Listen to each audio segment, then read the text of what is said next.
नजर डालेंगे आलमी मंजरनामे पर। Saudi civil aviation authority CAA ने हज 2022 के लिए नई ट्रैवल एडवाइजरी जारी कर दी है, जिसके तहत इस साल 65 या उससे ज्यादा उम्र के मुसलमान हज अदा नहीं कर सकेंगे। सऊदी CAA हुकाम के मुताबिक ज़ायरीन के लिए सऊदी वजारत सेहत की मंजूरी करदा कोरोना वैक्सीन लगवाना लाजिम है। इस तरह सऊदी अरब रवानगी से 48 घंटे कबल आज़मीन हज के लिए मनफी कोरोना टेस्ट आना भी लाजमी है।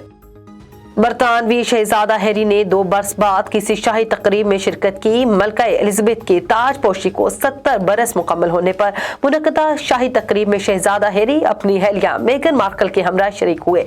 हैरी ने बड़े भाई शहजादा विलियम और शाही खानदान के दीगर अफराद के साथ चर्च में मजहबी रसूमात अदा की। तकरीब में शरीक अफराद गर्मजोशी से शहजादे हैरी से हाथ मिलाते रहे। वजीर आजम बोरिस जॉनसन और दीगर सियासी कायदीन भी शरीक थे।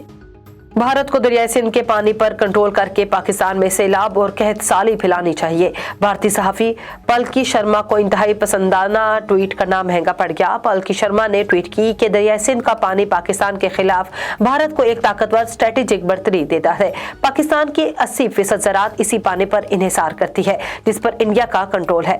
भारत पाकिस्तान में पानी के कंट्रोल से सैलाब और कहत साली पैदा कर सकता है, तो इंडिया इस हरबे को इस्तेमाल करने से क्यों हिचकिचा रहा है? क्या सिंध के हथियार को इस्तेमाल करने का वक्त आ गया है? जिसके बाद सोशल मीडिया सार्फिन की जानिब से उन्हें शदीद तनकीद का निशाना बनाया गया।